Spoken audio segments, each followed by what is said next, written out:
유대인과 헬라인들에게 하나님에 대한 회개와 우리 주 예수 그리스도께 대한 믿음을 증언한 것이라.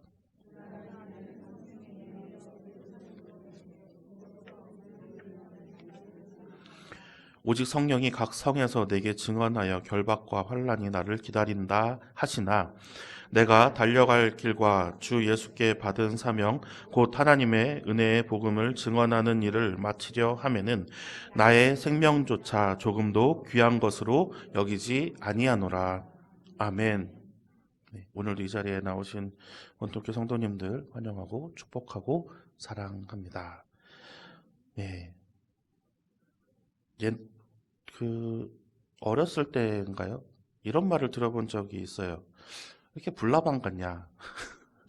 이런 말을 이렇게 들어본 적이 있습니다. 아마 제가 뭐 하나에 이렇게 꽂히면 계속 하려고 해요. 뭐 혼나도 한번 가서 또 하고, 혼나도 또 가고, 또 가고, 그래서 아마 그런 말들을 좀 들었던 것 같습니다. 이 불나방 같다, 뭐 불나방스럽다, 뭐 이런 말을 이 어떠한 뜻인가 찾아봤더니 무모한 것에 자꾸 이제 시도하고 도전하는 것.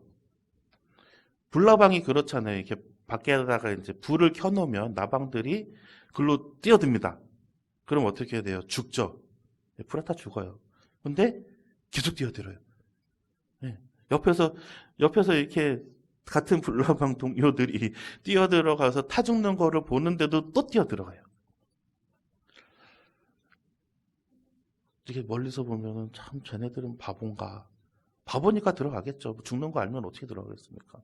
그런데도 계속 뛰어 들어가는 그런 모습을 바라볼 때, 참, 저 인생이 얼마나, 인생은 아니죠. 충생이, 예, 벌레의 삶이 얼마나 허무할까라는 생각들도 해보고, 만약에 저런 사람이 있다라고 하면은 정말 우리가 도시락 싸들고 다니면서 말려야 되지 않을까. 하지 마라. 예. 그런 생각을 해보는데 저도 어렸을 때 그런 짓을 많이 했었습니다. 그렇게 살아왔던 것을 보는데 이게 신학교를 들어오고 난 이후에 이제 그런 모습들이 보여요. 어떤 모습이 보이냐면 선교지에 가려고 하는 사람들을 불나방이라고 생각해 자꾸 말리는 사람들이 생깁니다.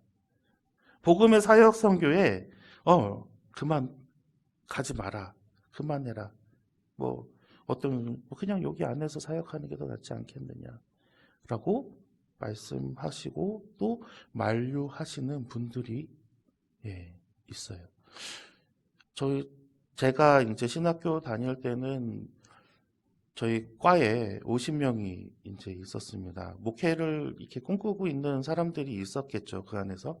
근데 어느 누구도 평상적인 정상적인 이런 곳에서 그냥 교회의 교역자로 섬기겠다 하는 사람이 거의 없었어요. 한 10명? 10명도 안 됐던 것 같습니다. 뭐 장애인 선교를 하고 싶다. 또 어떤 사람 빈민 선교를 하고 싶다. 한 20년간 그래서 노숙자들 쫓아다니면서 선교했던 동기가 있습니다. 그렇게 하고 싶다. 또 다른 특수 목회들을 막 꿈꿔오는 그런 사람들이 있었는데, 그래, 나는 부목사가 되겠다. 신대원을 졸업해서 나는 전임 전도사가 되고 부목사가 되고 담임 목사가 되겠다 하는 사람 별로 못 봤습니다.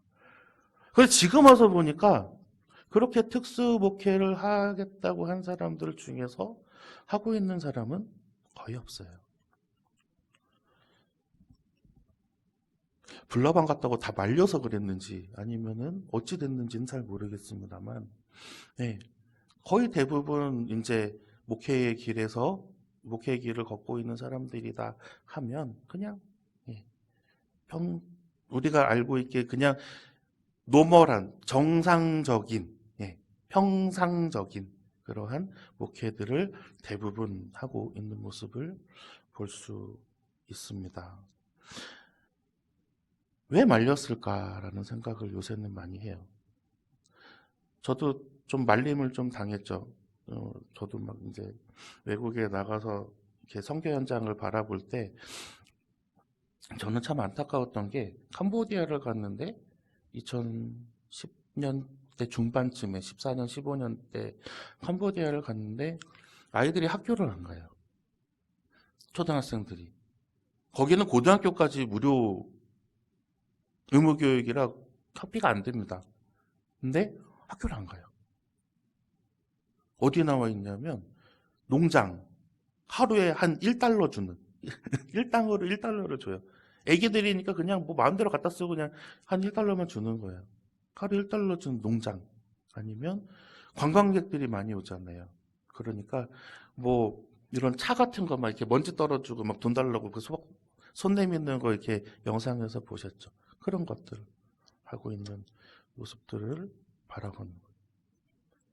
그걸 보면서 이 아이들을 좀 가르치고 싶다라는 생각을 좀 했습니다. 근데 한국에서 그런 사역을 하고 계시는 분이 있는 거예요. 한국에서 이제 캄보디아를 가셔서 어떤 사역이냐면 우리나라에서 발간된 동화책들을 캄보디아로 번역을 해서 학교의 도서관에 꽂아주는. 그리고 그런 북카페 같은 것들을 만들어서 아이들이 오면 음료수랑 빵을 줘요. 그냥. 그리고 그 자리에서 그냥 마음껏 책을 보고 음악도 듣고 그냥 갈 수 있게 해주는 그런 사역들을 하고 계시더라고요. 그래서 제가 가서 좀 뭔가 도울 수 있는 게 있는가 없는가 했는데 많이 말리시더라고요.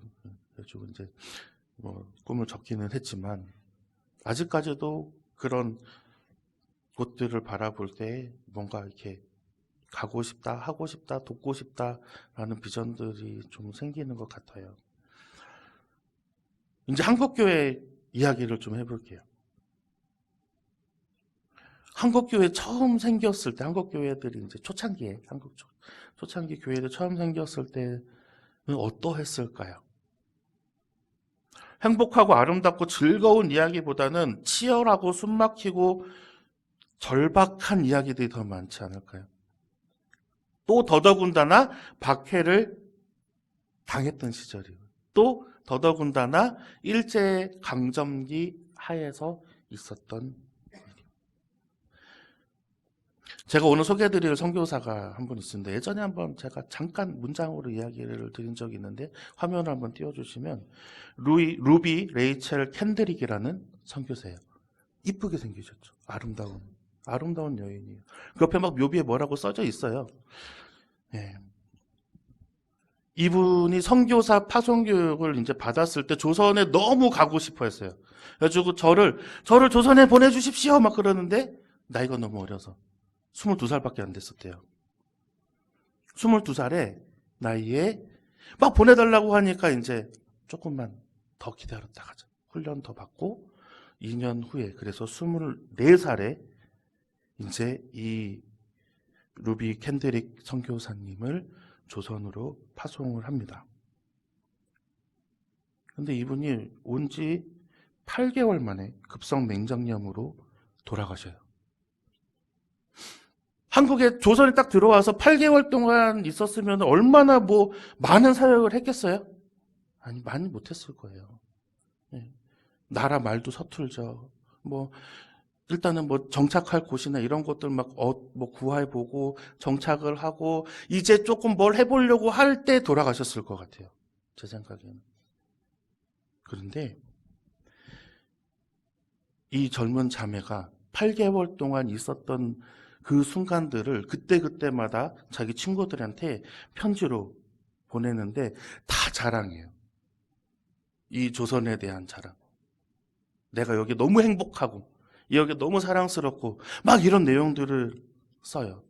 이 8개월 만에 돌아가시고 난 다음에 아까 그 묘비에 뭐라고 이렇게 끄적끄적 해놨잖아요. 그 묘비에 이렇게 써져 있어요. 만일 내가 줄 수 있는 1000개의 생명을 가지고 있으면 내가 조선에다 그걸 다 쓰고 싶다. 8달 사역한 사람이 이거를 그냥 들은 사람들은 그냥 이런 사연이나 이런 내용들을 모르고 그냥 8개월 만에 와서 돌아가셨어요 라고 얘기를 한다고 하면 아이고 그거 안타까워서 어떡하나라는 생각밖에 안 해요. 차라리 들어오지나 말지. 그 자국민들도 마찬가지일 거예요. 만약에 우리나라 선교사가 다른 나라에 가서 8개월 동안 사역하다가 병들어 죽었다 그러면 거길 왜 갔을까라고 생각을 하겠죠. 그렇죠? 풍토병 걸려가지고 그 급성 맹장염은 솔직히 미국이나 이런 데서 수술 잘하면 나아요. 조선이 열악해서 돌아가신 거예요. 그냥 거기 있지. 가지 말고 막 그런 생각들을 하잖아요. 근데 이 말 한마디를 통해서 이게 양화집 묘비에 지금 적혀 있습니다. 이 묘비에 쓰여 있는 이 글귀로 얼마나 많은 조선의 대한민국의 기독교인들이 감동을 받고 자기가 다시 헌신하겠다고 하나님 앞에 서원하는지 몰라요. 그게 열매인 거예요. 8개월의 시간이 문제가 아니라 이런 것들이 힘이 되는 것이죠. 이 땅에 그런 너무 많은 선교사님들의 죽음이 있습니다. 얼마나 제가 막 이제 일일이 다 설명하고 막 눈물이 날 정도로 막 눈물이 펑펑 쏟아질 정도로 안타깝고 귀한 사연들이 너무나 많이 여기 이 자리에 묻혀 있는 거예요. 이 조선에, 이 대한민국에. 그것 때문에 우리가 지금 너무나 아름답게, 너무나 편안하게 누리고 있는 거예요. 오늘 그거랑 비슷한 말씀이 여기 있어요. 사도행전 20장 18절의 말씀입니다. 우리가 한번 같이 읽어보겠습니다. 오매 그들에게 말하되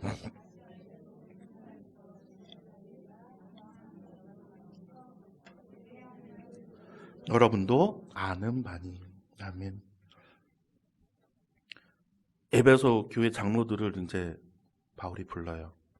그리고 이제 예루살렘으로 떠나기 전에 작별 인사하는 거죠. 이제 작별 인사하면서 무슨 말하냐면 내가 아시아로 들어간 첫날부터 내가 어떻게 살았는지를 당신들이 제일 잘 안다. 어떤 내가 순환을 당하고 어떤 고난을 당하고 어떤 어려움이 있었는지 또 어떤 기쁨이 있었는지 어떤 사역들을 했는지 당신들이 제일 잘 안다. 실제로 바울은 뭐 아시아뿐만 아니라 사역들을 하는 바울이 선교 여행을 다니는 동안에 로마 시민임에도 불구하고 어마어마한 고난과 고통 그리고 옥에도 갇히고 매도 맞고 난리가 났었어요. 죽임을 당할 뻔까지도 하고 그런 삶을 살아왔어요. 그러면 이제 비슷한 생각으로 바라볼 때 아니 그냥 로마에서 살지. 그냥 로마에 있지. 그리고 자기 친구들한테 복음 전하면 되잖아. 라고 생각할 수도 있다는 거예요. 스데반 집사는 집사로 책봉을 받은 그날에 죽었어요. 그렇잖아요. 집사로 세우고 말씀 딱 선포하다가 끌려나가서 돌에 맞아 죽어요. 그러면 말 좀 가려서 하지. 좀 오래 살면 더 오래 하나님의 말씀을 전할 수 있을 텐데 더 많은 사람들한테 복음을 전할 수 있지 않느냐라고 생각할 수 있잖아요. 하지만 스데반의 그 설교 하나가 지금까지 2000년 가까이 지금 살아오는 동안에 얼마나 많은 사람들을 변화시켰을까요? 시간이 중요한 게 아닙니다. 그리고 어떻게 사역하는지가 중요한 게 아니에요. 하나님께서 어떻게 역사하시는지가 중요한 거예요. 오늘 말씀 22절의 말씀입니다. 우리 한번 같이 읽어보겠습니다. 보라, 이제 나는 성령에 매여 예루살렘으로 가는데 거기서 무슨 일을 당할는지 알지 못하노라. 아멘. 성령에 매여서 간대요. 본인의 의지로 가는 게 아닙니다. 두렵게요. 예루살렘으로 간다라고 하는 것 자체가 내가 이미 거의 목숨을 내놓고 가는 거예요, 지금. 그런데 무엇 때문에? 성령에 매여서. 순종하면서 가는 거죠. 안 갈 수도 있어요. 하지만 갑니다. 나는. 근데 내가 무슨 일을 당할지 모르겠습니다. 이제 다 말리기 시작합니다. 다 말리기 시작하는데 정말 유명한 말씀을 오늘 바울이 선포를 하죠. 오늘 말씀 23절과 24절의 말씀입니다. 한번 같이 읽어보겠습니다. 오직 성령이 각 성에서 내게 증언하여 결박과 환난이 나를 기다린다 하시나 내가 달려갈 길과 주 예수께 받은 사명 곧 하나님의 은혜의 복음을 증언하는 일을 마치려 하면은 나의 생명조차 조금도 귀한 것으로 여기지 아니하노라. 아멘. 하나님의 은혜의 복음을 전하는 일에는 내 목숨 같은 거는 하나님께서 책임져 주신다는 거예요. 거기서 내 목숨을 잃는 거는 하나님의 계획 안에 있는 거고, 또 거기서 내가 살아나온다고 하면 하나님께서 또 어디를 또 보내실 겁니다. 라고 이야기를 하는 거예요. 이제 그만 가세요. 바울, 사도님, 막 이렇게 얼마나 말리지 않았을까요? 바울이 다니는 1차, 2차, 3차, 로마, 막 이렇게 다니는 그 선교 여행 동안 얼마나 많은 위험한 일들이 있었겠냐고요. 그냥 병 걸려서 죽을 수도 있어요. 기독교를, 그리스도교를 박해하는 사람들이 바울을 가만히 안 둘 거야 라고 하는 것보다 그냥 길바닥에 널려있는 위험들이 더 많아요. 그럼에도 불구하고 바울은 계속 쫓아갑니다. 목숨을 내놓고. 2001년 3월 4일 날 서울시 서대문구 홍제동의 다세대 주택에서 불이 나요. 불 나면 어디다 신고하죠? 119에 신고하죠. 불이야 하면서 이제 누가 전화로 신고를 했어요. 이제 소방대원들이 출동을 합니다. 출동을 하는데 불이 막 걷잡을 수 없이 이제 번지기 시작하는 거예요. 그래가지고 철수해라 라고 해서 불이 너무 심하게 이제 막 번지니까 철수하라 그래가지고 이제 대원들이 철수하기 시작하는데 갑자기 집주인 아주머니가 전에 우리 아들 있어요 그러는 거예요. 뒤돌다 말고 7명의 대원들이 다시 들어가요. 그런데 불기 너무 세니까 그 집이 무너져 버립니다. 7명의 소방대원들이 그대로 매몰됩니다. 그리고 거의 4시간 만에 한 명씩 구조되어 나와요. 구조되어 나와서 앰뷸런스로 이제 막 실려가요. 근데 동료들은 이 앰뷸런스를 타고 가는 동료도 쳐다볼 수도 없어요. 왜? 아직 아들이 안 낳았잖아요. 그 아들 구하겠다고 이제 다 그 발판 떼고 구조물 떼고 막 어떻게 막 하고 나가는데 무전이 계속 나와요. 동료들이 계속 사망했다는 무전이 계속 들려오는 거예요.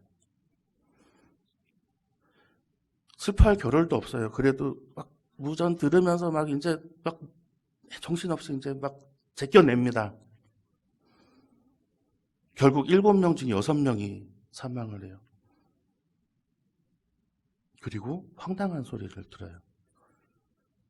그 아들 어제 외삼촌네 집에 갔다는 거예요. 옆집에 이제 같이 사셨던 옆집에 이제 주민이 그런 말을 하는 거예요. 그 아들 어저께 외삼촌네 집에 갔다고 했다고. 이 조사관이 그 자리에서 주저앉아가지고 펑펑 옵니다. 그 아들 때문에 6명이 죽었어요. 그리고 나머지 1명은 기억상실증이 하반신 마비까지 온 상태로 있어요. 다들 망연자실한 거죠. 더 웃긴 건 알고 보니까 이 외삼촌 집으로 간 아들이 불을 지른 거예요. 엄마랑 싸워서. 나중에 방화병으로 잡힙니다. 이 6명, 돌아가신 6명 중에 한 분의 사연과 그리고 살아나신 분의 인터뷰한 내용이 이제 여기 TV에 좀 있어가지고 제가 좀 편집을 해서 좀 보여드리려고 그래요. 한번 보시죠. 순직 한 달 전쯤에 후배한테 이런 메일을 보냈대. 자, 네가 한번 읽어볼래? 네. 의사의 역할도 남의 목숨을 구하는 일임에 틀림이 없지만 자신을 내던지면서 구하지는 않지 않는가? 나는 남의 목숨을 구하기 위해 자신의 목숨을 내던질 수 있는 이 직업에 만족하네. 사람의 목숨을 살리기 위해 내 한 목숨 선선하게 내던질 수 있다는 것. 나는 이것을 하나의 성직으로 여긴다네. 무너지는 건물의 잔재에 파묻혀 보기도 하고 성난 불길의 혓바닥에 올라보기도 했고, 하지만 인간사 모두 하늘의 뜻이라고 주어진 일에 묵묵히 최선을 다하며 사는 그날까지 열심히 살다가 간다면 그때 당시 상황을 좀 얘기 좀 해달라고 그러는데 기억이 안 나요. 제가 유가족들을 만나 보니까 이제 이게 그 사람들한테 미안한 마음이 들고 뭐 책임감이라 그럴까요? 뭐 그런 게 좀 느껴지고 막 그랬습니다. 뭐 이 세상을 떠나가지고 이제 혹시라도 이제 그분들을 만나게 되면은 가서 이제 그때 뭐 그간 잘 지냈느냐 뭐 이런 식으로 다 얘기를 하겠죠. 그런 걸 기대하고 살고 있습니다. 만약에 같은 상황이 또 온다면 들어가야죠. 이 프로그램을 보고 딱 저 말을 듣는데 너무 막 눈물이 나더라고요.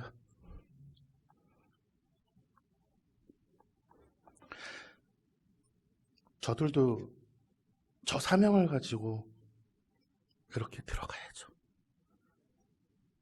이분들이 그때 120만 원짜리 방화복이 아니라 8만 원짜리 방수복을 입고 소방대원의 역할을 감당을 했다고 합니다.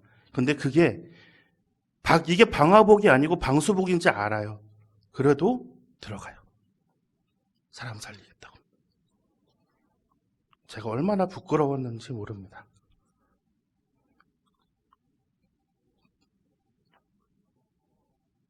영혼을 살리겠다고 하나님께 서원을 하고 살아가는 사람인데 이것도 무섭고 저것도 무섭고 무서운 게 너무 많아가지고 계속 피해 다니고 있는 건 아닌가라는 생각이 너무 많이 들었어요. 하나님의 복음을 증언하는 일에는 내가 나의 생명조차 조금도 귀한 것으로 여기지 않았어야 함에도 불구하고 우리는 너무나도 많은 것들을 재고 사는 것 같아요. 물론 나도 똑같은 질문을 할 때 저도 순종해야죠 라고 대답을 할 수 있을 거예요. 근데 저는 저분처럼 1초도 안 걸리게 망설이지도 않고 저런 대답을 할 자신이 없어요. 그렇게 살아와야 되는데 저분처럼 너무나도 기쁘게 들어가야죠 라고 이야기를 할 수 있어야 되는데 순종해야죠.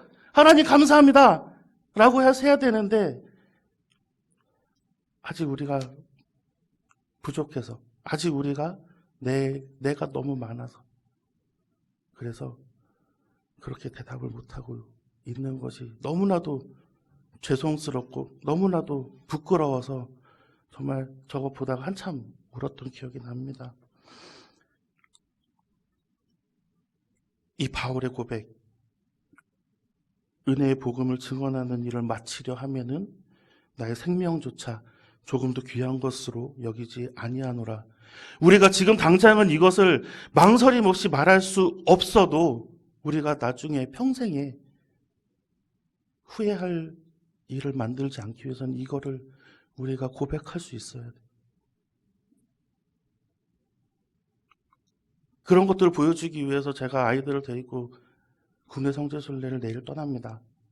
이 아이들한테 정말 이 죽음 앞에서도 한치의 흔들림이 없었던 이 믿음의 선조들을 보여주기 위해서 갑니다. 저는 그렇게 잘나지 못했으니까 이 돌아가신 분들이라도 좀 보여주기 위해서 가려고 합니다. 우리 같이 열심히 기도해 주시고 정말 합심해서 기도해 주시고 이 아이들이 변화돼서 돌아올 수 있도록 우리 한 목소리로 기도해 주시기를 원합니다. 또 우리도 마찬가지로 정말 순종해야죠라는 이 말이 우리가 너무나도 감사의 고백으로 나올 수 있는 그러한 삶이 되기를 간절히 소망합니다.